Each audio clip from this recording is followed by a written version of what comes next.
This short film, just over 3 minutes in length, features vocal musician Rylan Gleave, along with other members of the Paraorchestra team. The first voice we hear is Rylan's, as he sings behind a microphone in St Anne's House, an arts and co-working space in Bristol. This initial view of the interior of St Anne's presents a space which is very much an informal working space, with laptop computers, electrical cables, mugs of tea, bottles of water. When Rylan speaks straight out to the camera, he's holding one of these white mugs. Rylan's long, dark jacket stands out against a light background. In the foreground is Lloyd Coleman, also in a dark-coloured top.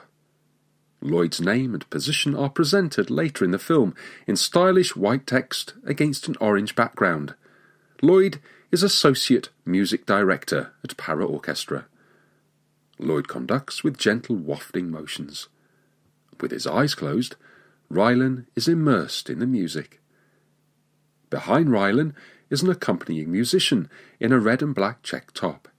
He sits at a table playing a Moog Sub 37, a type of synthesizer. Both Lloyd and the musician appear at other times during the film. As the film progresses, more of the room is brought to light, with an arc of musicians facing Rylan and Lloyd.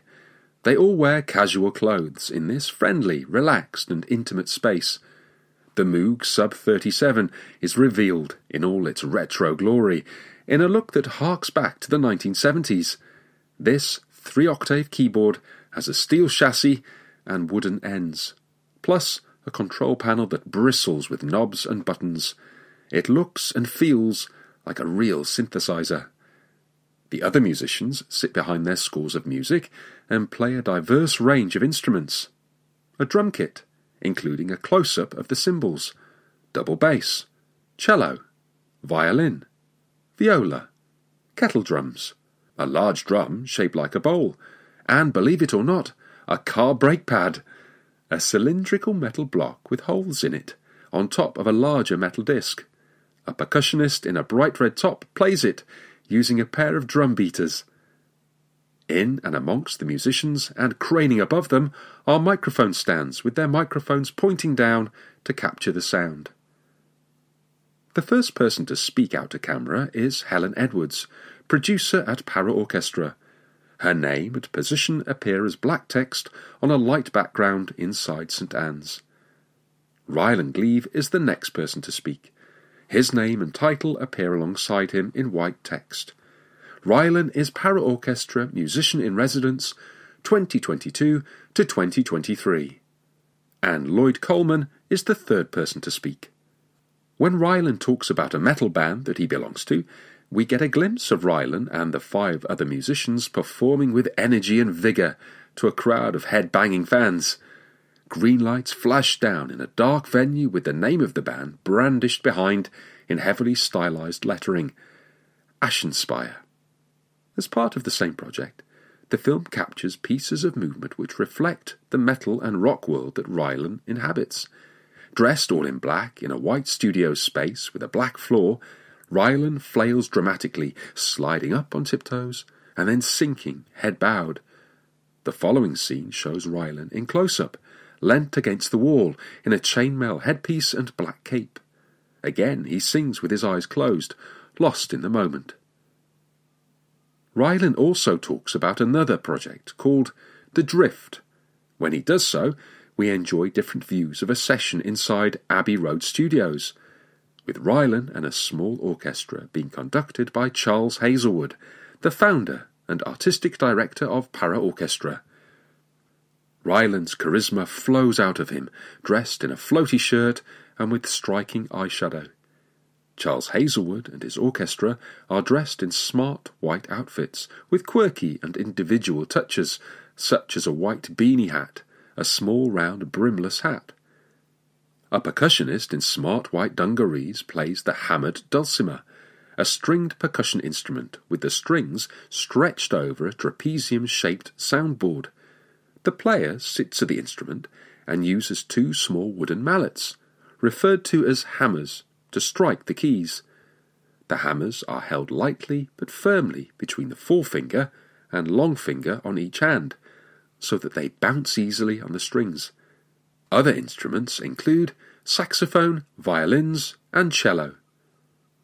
The film comes to a close with Rylan back inside St Anne's house, conducted by Lloyd Coleman, and as we draw closer to Rylan, the passion continues to pour out of him. The scene melts into darkness, and Paraorchestra acknowledges the 6 funding bodies who have made the musician in residence possible. Their logos appear in 2 lines of 3, one line above the other, white on a black background. As a registered charity, Paraorchestra gratefully acknowledges funding from Arts Council England, Esme Fairbairn Foundation, the Mark Leonard Trust, the Linbury Trust, Garfield Weston Foundation, and finally the Nando and Elsa Peretti Foundation. And as the music fades away, the Paraorchestra and Friends logo appears, with the website address underneath, www.paraorchestra.com. A simple and stylish logo, white on a black background. A small circle overlays the circumference of a larger circle, with the small circle positioned at 8 o'clock. In capital letters, Paraorchestra and Friends encircles the larger of the 2 circles. The logo and website address melt away, and the film comes to an end.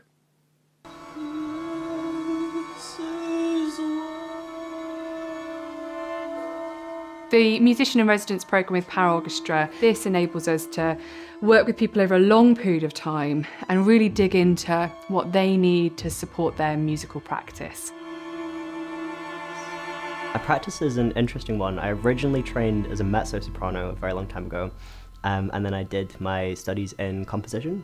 But I got back into performing when I joined a metal band, and since then I think the variety of genre that I've been exploring has been quite far-reaching, and I think I've started to enjoy that a lot about my practice, like the kind of chameleoning in between a variety of genres. So I applied for the Musicians in Residence program with Paraorchestra off the back of a project called Drift, and it was like the most difficult, challenging, and yet wonderful, rewarding, beautiful experience I think I've ever had doing a project.